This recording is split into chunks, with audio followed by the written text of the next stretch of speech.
Olá a todos, sejam muitíssimo bem-vindos na live de lançamento deste livro de Catarina Rocha Monte, Ergue um Templo em Tua Alma.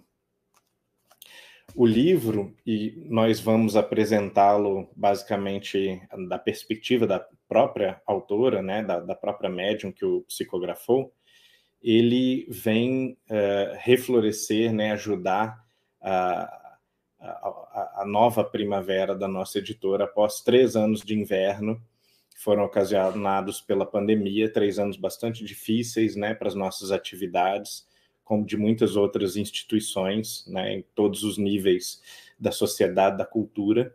E é com muita alegria que nós retomamos as atividades editoriais com essa obra que é muito icônica, muito simbólica, representando mesmo uma espécie de renascimento da nossa produção e particularmente da nossa produção mediúnica. Eu gostaria de dizer algumas breves palavras sobre a autora e sobre como o livro foi editado na qualidade de editor da editora Primavera, e destacar que todas as partes, todas as etapas do processo editorial foram para nós um pouco surpreendentes e muito instigantes, na medida em que nós íamos sempre descobrindo, né, novos motivos para publicar a obra, novas pérolas, né, em meio ao texto de Catarina Rocha Monte, por mediunidade inspirada a partir de diversos espíritos. Quando eu recebi pela primeira vez a notícia do livro, estava num congresso de filosofia e, por coincidência, recebi a notícia de um amigo, né, que intermediou, inclusive, o nosso contato, meu com Catarina Rocha Monte. E a primeira notícia que ele me deu é de que ela teria um livro e me pediu que desse uma olhada. Conhecendo já a autora, né, colunista da Folha de São Paulo, professor de filosofia, autora de textos políticos e filosóficos diversos, eu imaginei, claro, que fosse um livro mais ou menos nesse tom. E fiquei grandemente surpreendido quando vi que era um livro sobre edificação espiritual, muito bem inspirado, né, com altíssimo padrão moral, muito bonito, muito elevado, no sentido em que a nossa literatura só muito raramente, hoje em dia, consegue produzir, consegue expressar. E eu, desde as primeiras 2, 3 mensagens, eu tive muita convicção de que se tratava de uma obra de imenso mérito espiritual, moral, consciencial, e eu particularmente queria que a obra fosse publicada. Comecei a conversar com a autora, que me surpreendeu por ter essa obra mediúnica, essas mensagens acumuladas há algum tempo. Ela vai falar mais sobre isso em breve. E começamos a articular junto à nossa editora a possibilidade de publicação do livro. Nós enfrentamos grandes dificuldades para trazer esse livro ao público, né, para que vocês tivessem a oportunidade de conhecer esses autores, né, que inspiraram o livro, né, a própria médium, e principalmente tivessem contato com conteúdo muito, muito belo e nobre, né, desses textos. E após superarmos, né, todas essas dificuldades, finalmente, aproximadamente 8 ou 10 meses depois dos primeiros contatos com a autora, nós conseguimos publicar o livro, que está agora na pré-venda. Então vamos convidar aqui a Catarina Rocha Monte, que a partir de agora vocês conhecem também, além da sua obra extremamente instigante em filosofia e em político, agora também como médium e autora espírita. Catarina, tudo bem? Muito bem-vinda. Oi, querido, tudo bem? Prazer enorme estar aqui com você. Muito obrigada pelas suas palavras, viu? Estava aqui bem sensibilizado ouvindo você falar. Ótimo. Eu queria que você falasse um pouquinho, então, sobre o processo de escrita do livro, como que o livro surgiu, quando você começou exatamente a escrever, qual foi a primeira mensagem, se você tiver isso na memória, se não tiver longe, né? E como que começou essa tarefa de escrita dessa obra? Certo. Bom, vamos lá. A minha relação com o espiritismo, ela é muito de idas e vindas, né? Como você falou, a minha formação, ela é uma formação filosófica. E então, pressupõe-se que eu tenho um certo grau de ceticismo, né? E de criticidade que fez com que, eu não sendo, né, uma pessoa que viesse de uma família espírita e tudo, minha família é toda católica, eu demorei muito digamos assim, internalizar, né, a fé espírita, que hoje realmente é a minha fé e uma doutrina maravilhosa que realmente transformou a minha vida. Mas, como acontece com muitos médios, né, com alguns médios, o despertar da minha mediunidade foi bem traumático, na verdade, né? E, assim, por mais que seja difícil falar sobre isso, eu acho interessante dizer, para já desmistificar um pouco a ideia de que o médium, ele é, assim, uma pessoa no nível de um Chico Xavier ou de um Divaldo, não necessariamente, né? Na verdade, a mediunidade, ela vem muitas vezes como uma grande oportunidade de nós quitarmos débitos anteriores, né? Como se fosse uma oportunidade de tarefa, né? Então, a minha mediunidade, ela foi despertada por um processo obsessivo, né? E quem não é do espiritismo vai ficar meio chocado sem entender o que é isso, né? Mas assim, foi um despertar muito turbulento, mas que me levou para o centro espírita, né? Então eu fui, aí conheci a doutrina espírita, comecei a entender o que era e tudo.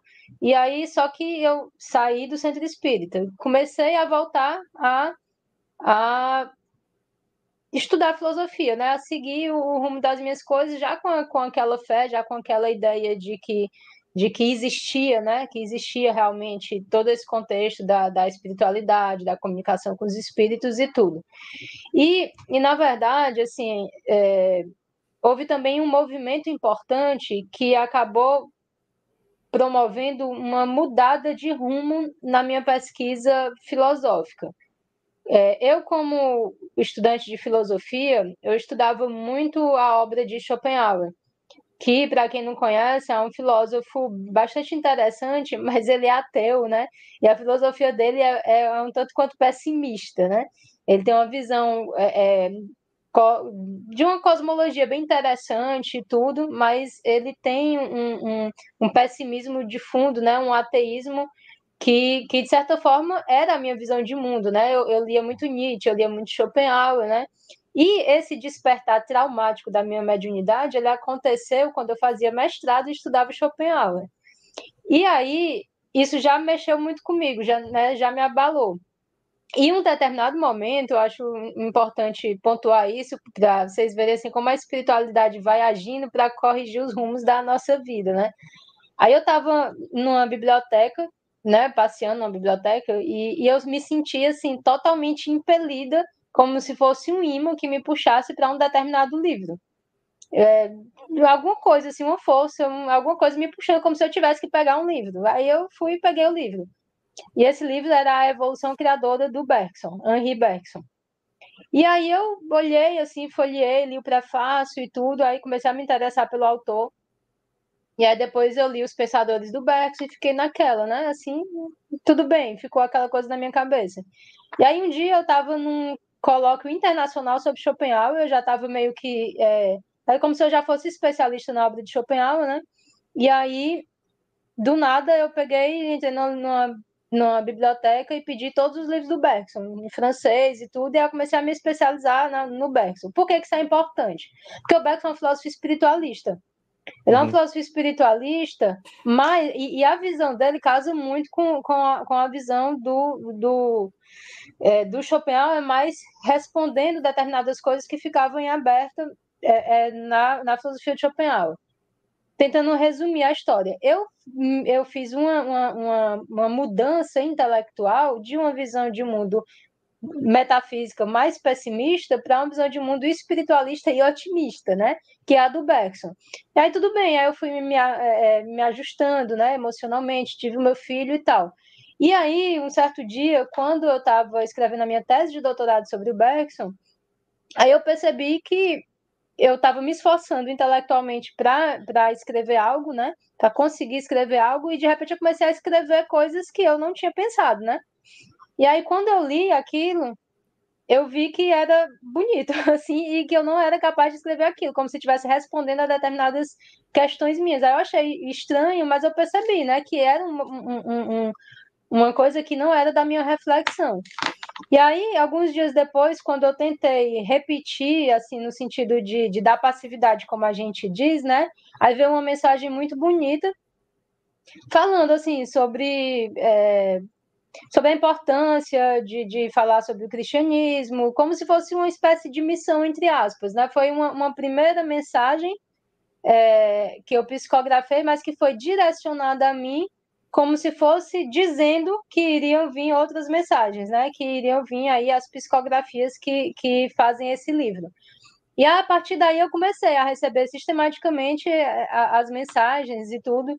E aí era como se eu precisava acordar 4 horas da manhã, eu não sei porquê, né? Mas era como se alguém estivesse me dizendo, assim, acorda, vai, escreve e tudo. Foi um negócio, assim, meio robotizado, digamos assim, porque eu me sentia muito impelida a fazer o que eu precisava fazer, né? Isso foi em 2015. Então, de 2015 até recentemente, eu fui juntando essas mensagens, juntando.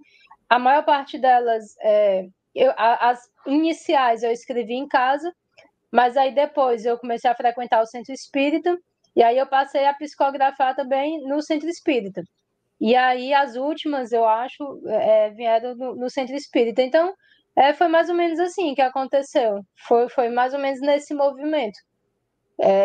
A gente nunca consegue, né, expressar tudo assim que aconteceu e tudo mais, assim, dentro da possibilidade do que é dizível, digamos assim, porque essas coisas são muito interiores, né? É basicamente isso. Interessante como que as histórias, elas, ao mesmo tempo que são extremamente similares, são também únicas, né? São coisas que não tem como a gente imaginar outra história de vida reproduzindo exatamente da mesma maneira. Mas entre as várias coisas que você comentou, interessante você comentar sobre a influência que as tuas experiências de vida tiveram na tua interpretação da filosofia e vice-versa um pouco, né? E como que às vezes a gente não percebe essas influências e imagina que são gavetas separadas. Numa eu tenho as minhas crenças e na outra eu tenho as minhas experiências de vida, né? Quando na verdade não é bem assim. Mas o teu livro, ou o livro que você ajudou a escrever, né? Ele é interessante porque, claro, leio outros textos teus, sei que você tem um intelecto bastante sofisticado, mas o livro ele também transborda uma autoridade moral e uma energia moral muito grande, né? uma força. É um livro forte, inclusive, em algumas passagens há certas admoestações assim duras ou quase autoritativas que a gente sente mesmo que estão vindo de cima para baixo, né? De alguém que tem uma posição muito segura, moral, para dizer, olha, não faça isso, não é assim, não é simples assim, né? Seja bom, não peques, né? Alguma coisa assim, não faça o mal, não caia nos vícios, não fraqueje. Pois bem, como você mesma está dizendo, né? Você alega ser uma pessoa normal, né? Não é uma santa. Então, essa pureza ou essa santidade que transborda das mensagens, você atribui a essas entidades? Você acha que o padrão moral da inspiração que você recebia, da intuição que você recebia, ele alterava você de alguma forma? Ou você sentia uma diferença, uma melhora no seu estado de espírito? Como é que era? Legal essa tua pergunta. Na verdade, eu fui tentando me tornar digna das mensagens. Eu acho que foi basicamente isso, sabe? É, Eu acho assim que eu sou uma pessoa que eu tenho uma busca espiritual muito forte. Assim, isso é muito característico meu, assim. A filosofia, a escolha da filosofia já simboliza, né? Já representa, já sugere isso. Teve algum problema com a minha câmera aqui. Sim, tivemos uma leve queda na Parece que a câmera sua só. câmera foi desconectada. Conecte novamente. Peraí. Ok, ok, Pronto, deu funcionou. certo? Então, vamos lá, o que é que eu estava dizendo? Me ajudei. Sim, é sobre a questão da moralidade das mensagens, né? Então, eu fui me forçando a melhorar, né, a partir das mensagens, a partir do tom que você falou. Mas eu estava falando, me recordei agora, que uma das coisas que me caracterizam muito é essa vontade de me tornar uma pessoa melhor, né? E essa vontade de conhecimento. Então, a filosofia, por mais que eu a buscasse de uma maneira, né, enviesada, por aqui e por ali, eu sempre encarei a filosofia de uma maneira existencial mesmo, né? Porque aí o que você falou, né? E quando eu falo, hoje em dia, quando eu falo sobre filosofia, eu costumo citar muito o Pierre Hadot, né? Que ele entende a filosofia como um modo de vida, como uma espiritualidade. Então, a filosofia, ela sempre foi isso para mim. Eu nunca consegui ser uma pessoa apenas acadêmica, porque a filosofia, para mim, era a minha busca de vida, era a minha tentativa de resposta. E nessa minha tentativa de resposta, eu acabei chegando no espiritismo, né? Então, eu tenho essa ânsia de resposta, e é interessante que eu estou estudando agora a Simone Weil, né, que é uma filósofa e uma mística também, e ela fala o seguinte, que quem busca a verdade, né, quem busca a verdade de todo coração, mesmo que seja uma pessoa desprovida assim, de muito intelecto, ela vai encontrar. E outra coisa que ela diz, né, e você não consegue dar muitos passos em busca da verdade sem cair nos braços de Jesus, porque Jesus é a verdade. Então, eu acho que, de certa forma, esse meu movimento de busca da verdade, sendo um movimento genuíno, por mais que eu tenha imensas limitações, ele acabou me levando para essa questão da espiritualidade também. E aí eu preciso dizer que, por mais que você tenha falado aí, né, sobre a questão da política, dos livros que eu escrevi, de filosofia política, a minha formação acadêmica, ela é em metafísica, né? Então, a minha tese de doutorado ela é sobre intuição e mística. E o título dela é Perspectivas para uma relação entre filosofia e espiritualidade. Porque eu tentei encontrar isso no Bergson, né? Então, voltando para a tua pergunta e tentando responder, eu acho que, por mais que eu tenha todas as minhas limitações e tudo, uma coisa que talvez tenha ajudado a eu receber essas mensagens tenha sido essa minha vontade realmente de compreender e de me melhorar. Então, eu tive muitos altos e baixos, assim, com relação a essas mensagens, porque eu não sabia o que fazer com elas. Eu não sabia o que fazer com elas. Eu achava elas de uma profundidade, assim, de uma beleza, mas eu não sabia o que é que eu fazia com aquilo. É como se eu tivesse um tesouro nas mãos e eu não soubesse utilizar, né? E, e aí depois me veio assim aquela ideia, aí eu me lembrei da questão lá do Divaldo com a Joana, né? Quando a Joana de Ângeles diz que ele é aperreado, né? Porque queria um consolo, alguma coisa, e ela dizendo que todas as mensagens que ela escreveu foi para ele, primeiramente, Hum. né? E aí eu comecei a entender um pouco dessa forma, né? Que primeiro eu precisaria me melhorar, né? Eu precisaria me espiritualizar, eu precisaria me ordenar, né? Me organizar emocionalmente, psicologicamente, para que depois eu pudesse fazer alguma coisa com essas mensagens. Então, eu posso dizer que elas foram um incentivo, né? Um incentivo a mais para que eu pudesse trilhar um caminho, né? Um caminho de retidão e tudo. Interessante, você mencionou várias vezes já, na primeira e na segunda pergunta, o nome de Jesus, né? Sempre com muita veneração, e é uma coisa que aparece muito no livro. E junto com algumas mensagens que têm um teor altamente filosófico, inclusive metafísico, né? E você está até dizendo que isso tem a ver com a sua história de vida também, né? Há algumas mensagens, particularmente essas que falam de Jesus, que são extremamente tocantes e que revelam muita intimidade com essa figura como mestre e como guia também, como um condutor, né? Eu queria que você falasse um pouco sobre isso, se você acha que isso sempre fez parte da tua história de vida, ou foi uma espécie de conversão recente, alguma coisa que realmente entrou na sua vida, ou se você atribui essa familiaridade e essa proximidade com Jesus à própria intuição dos amigos que te transmitiram as mensagens.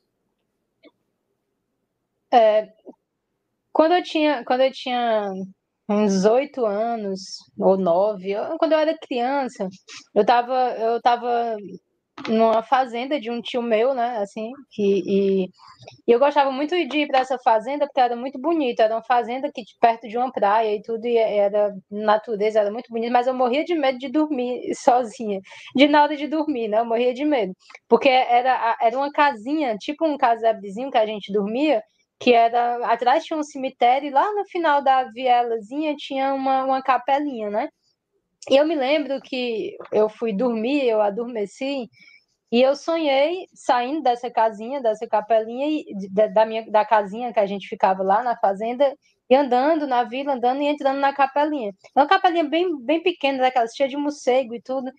E aí eu sentava no banco da capela e olhava para o crucifixo. E aí, quando eu olhava para o crucifixo, aí Jesus se levantava assim da cruz e aí acendia uma luzinha vermelha assim, onde tinha aquela a INRI, né? E acendia uma luzinha em cima e ele vinha assim, é como se ele viesse em minha direção, levantando da cruz e vindo em minha direção. E aí eu era criança, aí eu me acordei assustada, né? Acordei assustada, aí fui acordar minha mãe, disse: "Mamãe, eu sonhei com Jesus", chorando assim. Aí logo coisa boa, voltou a dormir, mas eu fiquei assustada por conta do impacto, né, do sonho. Nunca mais eu sonhei com Jesus. Mas aquele sonho me marcou, assim, ele me marcou profundamente, né? E eu tive momentos de descrença, assim, de confusão, né? De confusão mental, de confusão emocional. E momentos de ateísmo, né? Como eu falei, quando eu estudava filosofia, né? Schopenhauer, Nietzsche e tal, eu tive momentos de ateísmo. Mas depois eu retomei a minha fé justamente com essa questão do espiritismo, né? Eu senti um abalo muito grande e eu preciso falar, eu não falei do título do livro, né? E assim, o título do livro é o seguinte: eu falei para vocês que no começo a minha mediunidade ela veio de uma maneira muito turbulenta, né? Digamos assim. Então, foi muito difícil. Assim, era como se eu tivesse sendo assim perseguida por uma multidão de espíritos e tal, um negócio muito complicado, muito dolorido. Eu tinha pesadelos, eu tinha visões, era horrível. E aí eu fui tendo que me espiritualizar à força, né? A força da dor que eu estava sentindo, porque foi um dos momentos mais difíceis. É como se eu estivesse sofrendo uma perseguição, né? Uma perseguição espiritual e tudo. E eu tinha medo de tudo, eu emagreci, eu não conseguia dormir. Foi um processo realmente bem, bem doloroso. E aí eu fui aprendendo a rezar, eu fui me curvando, né? Eu fui me ajoelhando. E aí teve um dia que eu tava tomando banho, né? Eu tava morrendo de medo dessas coisas que estavam acontecendo comigo. Eu tava tomando banho, a água caindo assim. E aí eu comecei a cantar, né? Aquela música do Renato Russo que lembra aquela parte da Bíblia, né? Ainda que eu falasse a língua dos homens. E eu falando isso, assim, eu fui perdendo totalmente o medo de tudo que estava acontecendo comigo. Era como se eu estivesse sendo invadida por uma paz muito grande e tudo. E aí eu me senti melhor e tudo, fui dormir. E quando foi de madrugadazinha, assim, que eu tava acordando, que eu tava meio dormindo, meio acordando, aí eu ouvi uma voz dizendo: "Ergue um templo em tua alma". E, e aí eu achei lindo, assim, essa expressão, né? "Ergue um templo em tua alma". E aí eu esqueci, assim, passou, né? Mas a expressão, ela me marcou muito, né? porque era como se, a partir daquela voz que eu tivesse escutado, eu tivesse saído daquele momento mais turbulento e eu tivesse começando a entrar numa espiritualidade mais tranquila, né? Num momento diferente, de descoberta da minha espiritualidade e tudo. E aí, quando começaram a vir todas essas outras mensagens edificantes, e aí eu realmente decidi dar esse nome. Mas em relação a Jesus, eu não sei, assim, é como se eu sempre me curvasse assim para ele, assim, é a figura máxima para mim. Eu tenho uma devoção assim extremada e é isso. Então é como o Agostinho, né? Santo Agostinho falava que a mãe dele sempre falava sobre Jesus e todas as outras coisas que ele ouvia, quando não tinha o nome de Jesus, era como se faltasse alguma coisa. E eu também sinto um pouco isso, né? Eu também sinto um pouco isso. É como se realmente é como se fosse tudo para ele, assim, é tudo por ele, enfim, eu não tenho como falar porque parece pieguismo, né? Mas realmente é a figura máxima da minha devoção, em todos os sentidos. Quem sabe, sabe, né? Tem coisas que dizendo não parecem tão grandiosas, mas quem sabe, sabe. Agora, tem uma pergunta do Juan Luiz aqui interessante para ti, né? Que seria o coração o templo de Deus? O coração é o templo de Deus? Né? Onde eu ergo esse templo? É o templo da consciência, é o templo do coração, o templo do comportamento? O que você acha, como coautora? Pois essas mensagens desse livro, elas têm um tom muito voltado para a questão do autoconhecimento, né? Não sei se você percebeu, em vários momentos fala sobre isso. Tem uma até que fala assim, se você for procurar a sua relação com Deus simplesmente por instituições, né? Você está fadado a não ter grandes acontecimentos, né? Os grandes acontecimentos, eles se dão na intimidade do eu. Eu citei um sonho, né? O que é o sonho? O nosso psiquismo, a nossa interioridade. Então, assim, quando eu estudava o Bergson, quando eu estudei o Bergson falando sobre mística, o que foi que eu entendi aí? Eu entendi que a nossa realidade, ela é a nossa interioridade, né? Porque é como se esse mundo aqui, que é o espaço, né? Que é aquilo que a inteligência consegue conceber, né? Até aquilo que é intermediado pela linguagem, tudo isso é como se fosse algo que não é imediato. O imediato é a nossa própria duração, né? O nosso íntimo. E o que é a experiência mística? A experiência mística é essa intimidade, né? Essa relação do mais íntimo da alma com o mais sagrado, o mais alto com o mais íntimo.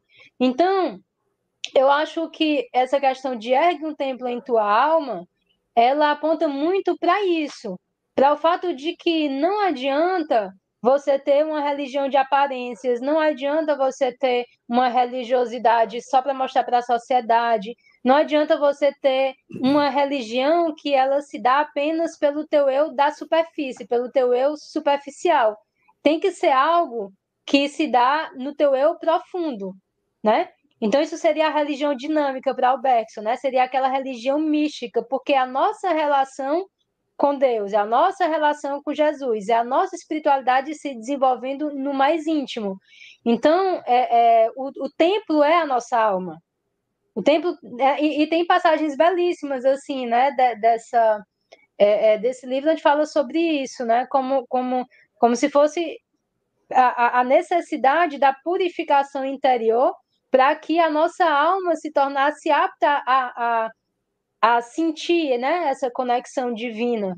Então, eu acho que as pessoas muitas vezes esquecem que a verdadeira espiritualidade, ela pressupõe um trabalho interior muito árduo, né? Um trabalho de autoconhecimento, um trabalho que os espíritas falam muito da reforma íntima, né? Então, tudo isso é um volver-se para si mesmo, um retorno para o seu íntimo com muita coragem, né? Com muita fortaleza, porque é uma travessia, é uma jornada interior, né? Excelente. Vamos continuar nesse tema, mas também lembrando de agradecer aos vários amigos que apareceram aqui no chat, né? Até agora eu conheço todas as pessoas que se manifestaram no chat, que é muito bom, e agradeço muito terem atendido esse convite.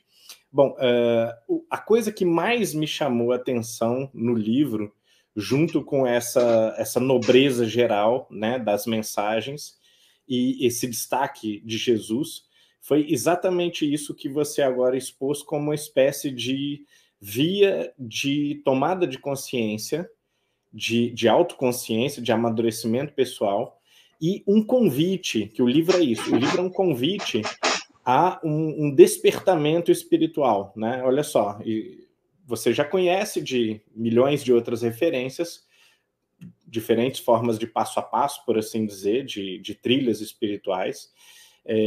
Esse é mais uma, não é uma reinvenção da roda, mas ele é extremamente feliz, ou a gente poderia dizer que ele é único, no sentido de que ele apresenta essa questão do autodescobrimento, do autoencontro, de uma maneira muito delicada, muito também concreta, muito pé no chão. Muitas vezes a gente vê em textos, até mesmo em textos muito bem inspirados, um conjunto assim de quase que chavões e que é certo, mas não me leva muito a entender o como. E o livro Ergue um Templo em Tua Alma, né? O livro que a Catarina ajudou a trazer, ele é todo extremamente equilibrado. A gente tem assim uma visão muito equilibrada, muito até reconfortante da sexualidade, por exemplo. A gente tem uma visão muito equilibrada da política, do engajamento na vida, das relações sociais, das relações familiares, tal. A gente vê sempre assim aquele meio termo de ouro que hoje, lamentavelmente, as pessoas fogem dele, entendendo que a neutralidade é uma espécie de fuga, né? E descambam nos extremismos, nos exageros, nos excessos. E o livro ele é todo muito lúcido, muito despertador, no sentido de sempre convidar a pessoa a pensar, ter calma, né? Ver todos os prós e contras da questão, ver o que é melhor para ela, ver o que é melhor para os outros, ver o que Deus está dizendo, né? O que a sua intuição lhe diz. Então, de várias maneiras, o livro ele é muito, não só lúcido, mas ele comunica essa lucidez para a gente que está lendo. Ele traz um equilíbrio, ele lembra a gente dos nossos melhores compromissos, das nossas melhores intenções, e em vários trechos do livro, e essa é uma experiência que eu gosto muito em livro espírita, né? Mas que não é tão comum, mas em vários trechos eu senti assim, um pouco de vergonha, né? E de saber assim, poxa, eu já estou cansado de saber isso, né? E por que você vê emergir essa vergonha de saber uma coisa e não conseguir estar à altura moral mesmo da demanda, altura comportamental, né? E o livro elucida de uma forma muito tranquila, muito serena, sem ser opressor, opressivo, assim, né? Como fazer, né? De que maneiras se estimular, né, ao melhor comportamento, ao florescimento das virtudes em nós. Então, queria que você, mesmo que genericamente, você falasse um pouco sobre essa impressão que eu tive enquanto leitor, né? Se você concorda com essa impressão geral e se para ti também ele parece revelar que por parte dos autores, né, tanto você quanto as inspirações que você recebeu, se parece haver uma grande sabedoria prática no livro, uma espécie assim de filosofia prática ou filosofia da ação, um entendimento, uma consciência muito grande de como proceder e de quais são os meios para melhoramento do caráter, né?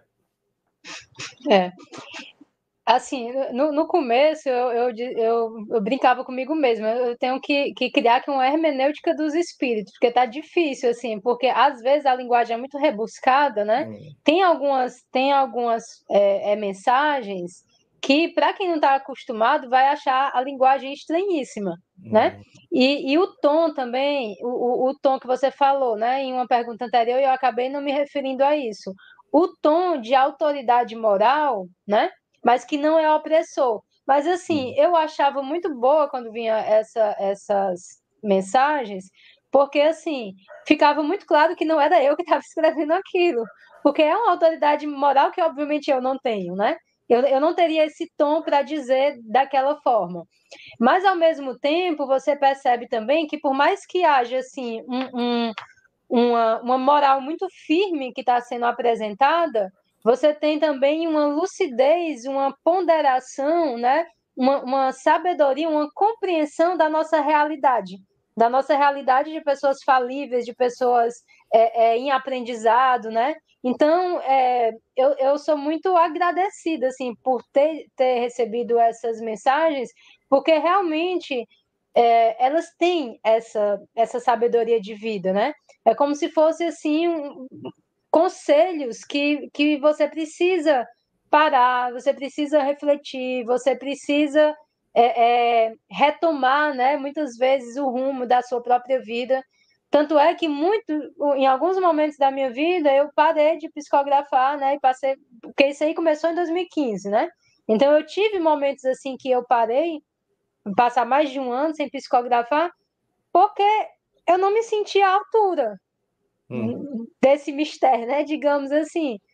Porque eu me via numa realidade outra, num contexto outro, que eu não me sentia. Eu digo, como é que eu vou apresentar isso se eu não tenho um comportamento que se coadune, né? Com essa moralidade e tudo.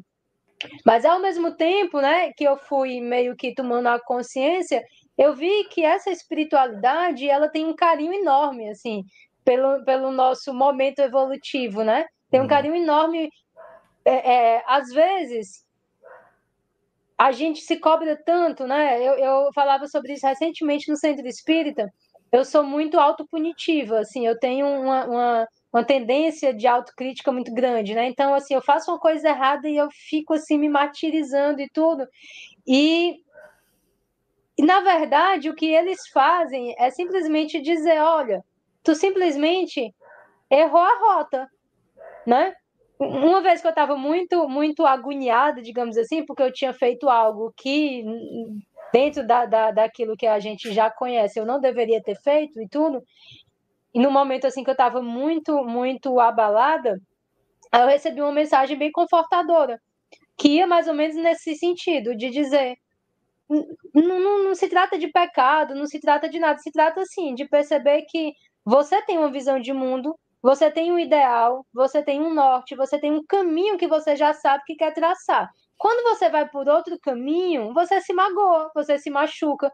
Porque o que eu fiz, basicamente, não prejudicou ninguém, mas prejudicou a mim mesma, porque é algo que me colocava fora da rota que eu elegi para mim, né? Então, eles têm uma sabedoria muito grande de nos colocar naquele movimento adequado, né? Mas de uma maneira não opressora, como você disse, não autoritária, né? Eles não são, digamos assim, nem um pouco passadores de pano para os nossos erros, né? Mas eles também não fazem a gente se martirizar, não. É como se fosse um mestre mesmo, um mestre de conduta prática, né? Que vai colocando a gente, recentralizando a gente, né? Eu acho que é isso. Eu acho que essas mensagens, elas é como se a gente ficasse assim num turbilhão e elas fossem meio que conduzindo a gente para um equilíbrio, né? Para um centro, né? Para um ponto ótimo, digamos assim, emocionalmente, né? E psicologicamente. Excelente, é bem essa impressão que eu tive, né? Por isso eu enfatizei várias vezes que, na minha impressão, enquanto leitor, né, enquanto alguém que também trabalha um pouco com essa mesma linha, né, e recebendo os textos, me pareciam assim, altamente inspirados, porque é mais comum a gente ver o enaltecimento da virtude. A virtude é uma coisa bela, é uma coisa nobre por si. Então é muito mais normal a gente ver um discurso mais poético, enaltecendo a virtude. Mas tem algumas mensagens específicas e elas não são todas muito homogêneas, né? Há mensagens muito diferentes, até no tom, às vezes até o modo de escrita muda um pouquinho, né? Mas tem algumas específicas, você vê assim, olha, não é só uma exaltação da virtude, né? Tá dizendo como é que faz, tá? E isso é muito raro de aparecer em qualquer literatura, seja em livros de ética, seja em literatura espírita. Então a impressão que a gente tem mesmo, né, que são aqueles sábios estoicos, assim, ou algum filósofo moral que apareceu e que está dizendo assim, olha, é assim que faz, com conhecimento de causa e com conhecimento da mecânica psíquica do ser humano, que é muito, muito sofisticado.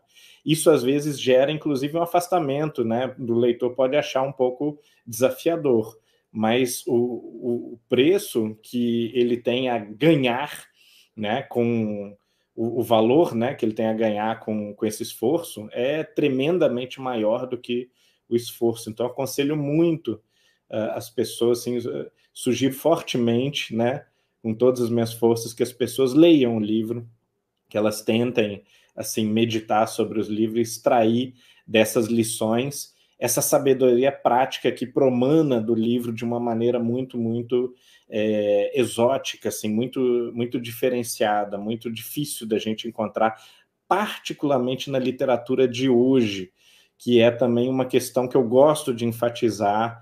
Eu considero isso um alerta importante, né? A decadência literária que acompanha naturalmente a decadência cultural que nós estamos vivendo. E o livro trata muito disso também. O livro traz diversos alertas sobre um descambar, uma degeneração da cultura, né, dos valores, da espiritualidade, de certas noções até, diria assim, até lógicas, coisas de inteligência básica que a gente não consegue mais fazer, e esse equilíbrio também que eu falei anteriormente, que aparece muito no livro e que não tem aparecido muito na sociedade, nos debates públicos. Então, queria que você falasse um pouco sobre isso, né? De que maneira você acha que essas mensagens atacam o problema ou endereçam o problema de uma certa fragmentação cultural, de uma certa um certo déficit civilizatório, que hoje em dia até questões éticas básicas a gente duvida, os filmes, os seriados são muito complicados, né? Trazem valores muito estranhos de violência extrema às vezes, normalização da tortura, normalização de condutas sexuais assim, muito materializadas. De que maneira o livro conversa com essa mentalidade de época e tenta nos reconduzir aquilo que a alta literatura espírita sempre propôs, a alta literatura espiritual e mística de todas as épocas sempre propôs? Pois na verdade, esse livro, ele fala de algo que deveria sempre estar presente, né, na nossa vida, mas justamente porque a nossa sociedade ela está meio desconfigurada, digamos assim, parece uma coisa vinda de outro, vem de outro mundo, efetivamente, né? Mas é chocante a forma como mostra como a gente acabou se distanciando, a gente como sociedade acabou se distanciando de preceitos básicos, né? De coisas assim que seriam basilares dentro daquilo que a civilização já alcançou, né? É como se a gente estivesse cultivando uma mentalidade meio bárbara, né? E isso é muito admoestado nas mensagens.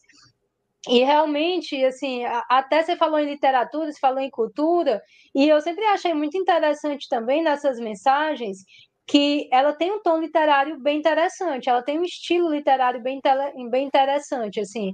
Tem claro que não é só a questão da forma, mas eu acho bacana, assim, porque é uma coisa que você falou. Eu sou totalmente grata ao espiritismo, à doutrina espírita e tudo, mas assim, eu realmente vejo muitas mensagens espíritas que são extremamente repetitivas, que são aquelas coisas básicas que a gente lê e que parece que se você lê todo dia é mais ou menos a mesma coisa.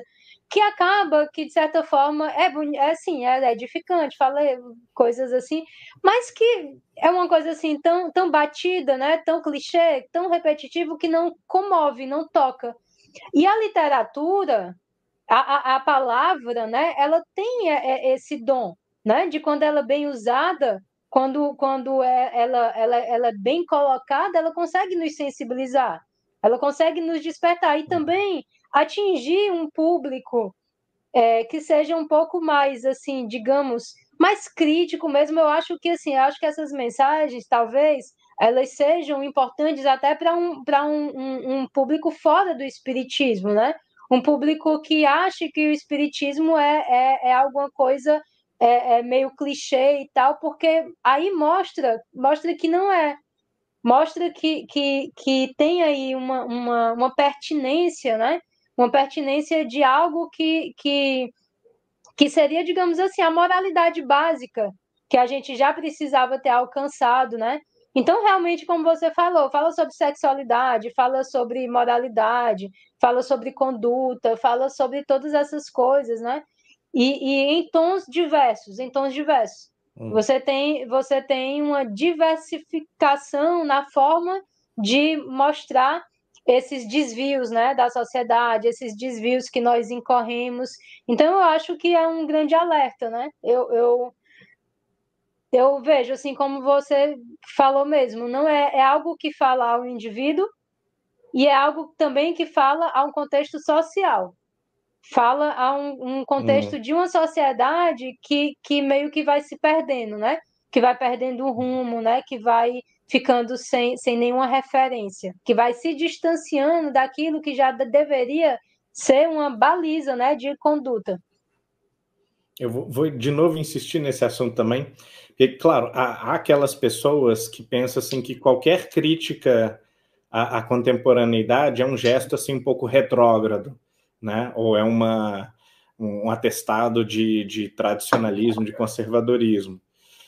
E, por outro lado, é absolutamente óbvio e inequívoco que há pessoas que não acreditam mais em bem e mal, por exemplo, né? Acreditam que todas as posturas e comportamentos são igualmente válidos, os que conduzem à catástrofe e os que conduzem à felicidade não podem ser julgados, a partir, claro, de ideologias materialistas que não possuem fundamentação nem científica, nem filosófica suficiente, nem lógica, mas que estão na moda, né? Então, as pessoas elas têm se mostrado muito resistentes a noções fundamentais éticas de bem e mal, de certo e errado, né? E quando a pessoa nega a existência do certo e do errado, evidentemente ela não pode se esforçar na direção certa e para evitar a direção errada, né? Ela não tem o pressuposto lógico e metafísico da existência do bem e do mal, que é o que priva ela de cair nos buracos e nas armadilhas da vida quando elas envolvem a maldade, o erro, o vício, etc. e tal. Então, uma das coisas que aparece no livro de uma maneira muito interessante é que o livro não negocia com essa tendência contemporânea. Em vários sentidos, mas eu aqui não vou destacar nenhum em particular, né?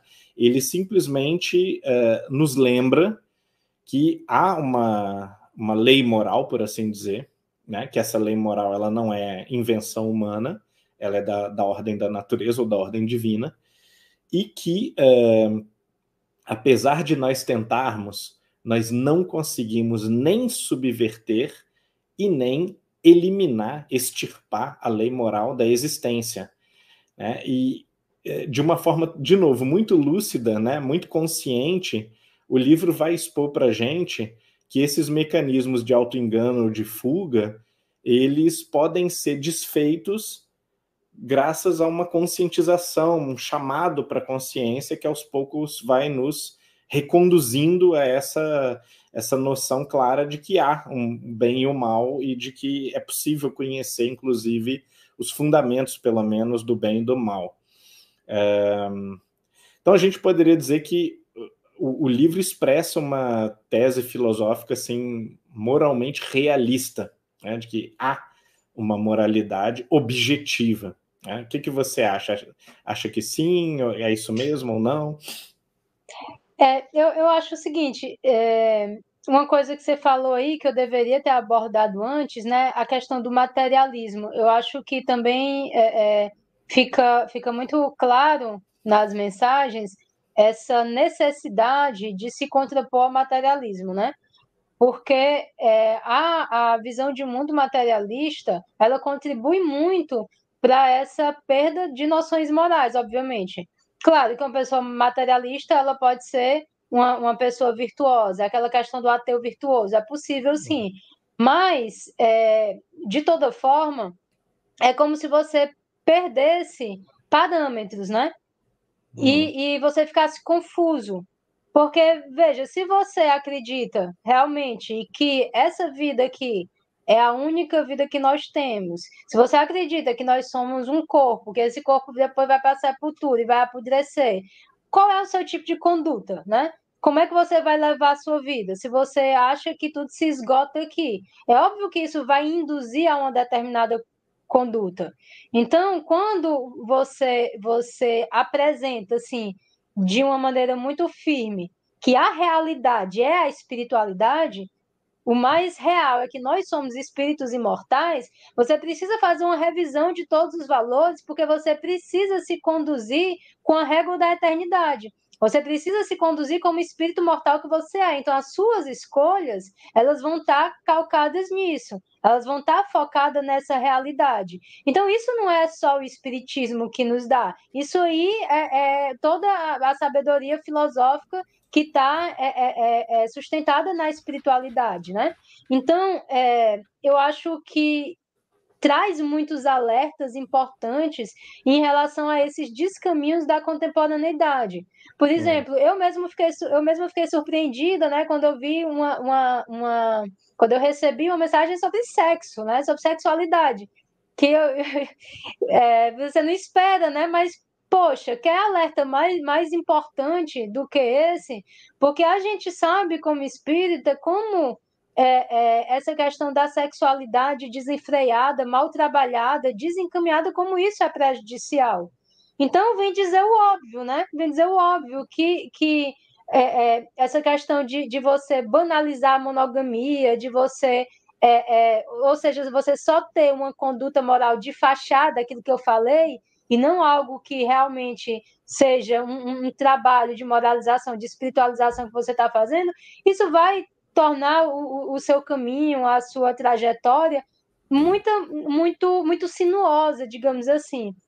Eu penso da seguinte forma: quando a gente entende que nós somos espíritos em evolução, que isso aqui é só uma escola, quando a gente se dá conta disso, a gente ainda tem tanta coisa para consertar, a gente ainda tropeça tantas vezes, mas a gente tem um norte. É como se fosse assim: a gente cai, mas a gente levanta, a gente erra, mas a gente sacode a poeira, a gente recomeça e tudo, porque a gente tem um norte, a gente tem um modelo, né? Então a gente tem um guia, né? A gente tem, aí você falou, Jesus, né? A gente tem aquele modelo, a gente sabe qual é a conduta, a gente sabe o que é certo. E tudo isso já foi dito, né? Tem uma mensagem que fala, tudo já foi dito, assim, e vocês ainda não conseguem seguir os preceitos mais básicos. Só que aí quem não tem essa referência, né? Começa a viver em círculos, começa a se perder e começa a se machucar e machucar as pessoas, né? Então, eu acho que são admoestações que são extremamente necessárias, porque às vezes a gente peca no sentido assim de errar simplesmente porque a sociedade na qual a gente vive normalizou certas coisas, normalizou certas condutas. Eu penso assim, por exemplo, nas pessoas mais jovens, né, nas pessoas adolescentes, nas mulheres, né? Eu, eu também, quando eu era adolescente, quando eu era mais jovem, né? Eu me sentia meio nessa movimentação como se eu precisasse de toda a liberdade do mundo para fazer tudo aquilo que fosse necessário e quando na verdade você precisa ter assim uma regra de conduta, né? Hoje seria absurdo uma pessoa chegar e conversar com uma mocinha, com um cara jovem, né?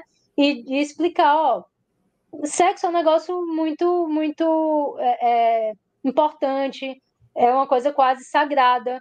Você precisa escolher bem com quem você vai ficar, porque você está trocando energia enorme com ela, né? E cada contato desse que você tem vai interferir psiquicamente no seu desenvolvimento. E isso é formação da pessoa. Mas a gente não Uhum. tem isso, né? A gente não tem isso. A gente tem uma banalização de conduta, né? Onde o sexo casual ele é a regra. O sexo casual Uhum. ele é a regra. E quando você está num tipo de conduta onde isso começa a aparecer para você a coisa mais fora de propósito do mundo, aí você fica uma pessoa completamente deslocada da sociedade, né? Deslocada dessa sociedade que está completamente tomada por uma visão materialista, né? Do prazer, do hedonismo, né? Da materialidade, do luxo, enfim. Assim, num certo sentido, a nossa missão moral é sempre um pouco, sim, repetir o óbvio. Mas, apesar dessa visão modesta, eu acho que o texto ele realizou uma grande coisa nesse assunto particularmente. A mensagem que trata mais sobre a consciência sexual, ela, na minha opinião, é uma das melhores, se não a melhor, que eu já vi em toda a literatura espírita, uma das mais profundas assim que eu já vi.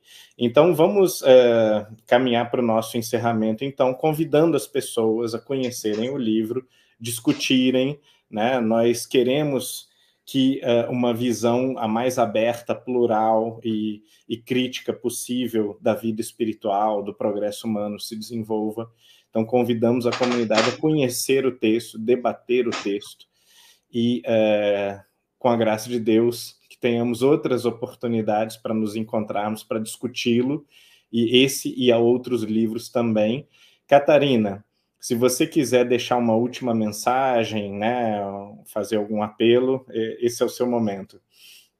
Tá, primeiro eu queria agradecer muito a você, especialmente, Humberto, porque você tomou a frente, né, dessa publicação e também a toda a editora, todos os que participaram, né? Eu sei que foi uma força-tarefa, né, para conseguir patrocínio, para publicar o livro e tudo, e eu agradeço demais. E com toda a sinceridade, de coração, esse é um momento muito, muito especial para mim, né? Muito especial porque eu estava até um pouco ansiosa, porque assim, eu já tenho um certo públicozinho, né, que me segue, pessoas que conhecem o meu trabalho, e eu nunca tinha dito assim em público, né, que eu sou médium e tal, as pessoas não entendem muito bem, e eu tentei apresentar da maneira mais tranquila, né, para que as pessoas entendessem que é algo natural, né, que não é uma coisa assim totalmente excepcional e tudo, é uma condição, né? Uma condição, uma ferramenta que Deus nos concedeu para nós nos melhorarmos e ajudarmos, né? Nessa conscientização que você fala, né? Das outras pessoas, né? Para a gente dar a nossa pequena contribuição, fazer o nosso trabalho de formiguinha com o respaldo da espiritualidade. Então, realmente, eu acredito no livro. Eu acredito no livro no sentido de que eu vejo a força dele. Eu fico muito feliz por você ter visto também, né? Então, quando você leu e você respaldou o livro, quando você disse, e assim, poxa, ter o seu nome, né, como editor, referenciando, e você aqui, é um apoio incrível, eu só tenho a agradecer. E que seja o primeiro de muitos, né? Porque eu acho que a mediunidade ela não vem assim à toa, e eu acho que ainda vai ter muito trabalho pela frente, se Deus quiser. Se Deus quiser. Vamos agradecer também ao Tiago Barbosa, que está aqui nos bastidores dessa live e que foi um dos grandes responsáveis também pela materialização do livro, nossos amigos da editora Amém. Primavera, principalmente a você e a essa boa inspiração que trouxe essas mensagens para nós. Muito boa noite a todos e forte abraço. Até a próxima. Obrigada, querido. Valeu.